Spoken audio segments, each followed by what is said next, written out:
Hello guys, in this video I am going to show you how to turn on notifications and set up a reminder of an upcoming match on the 433 football application.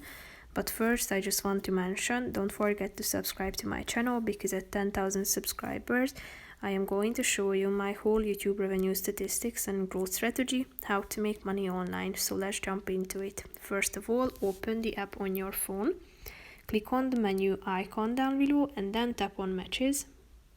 Click on schedule at the top and then select a day from the calendar and tap on a match that you are interested in.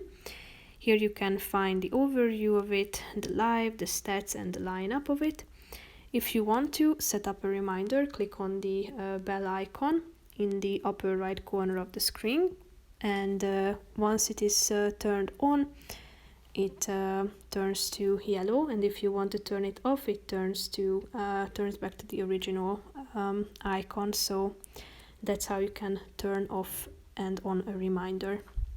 That's pretty much it for this video, guys. See you in the next one. Bye bye.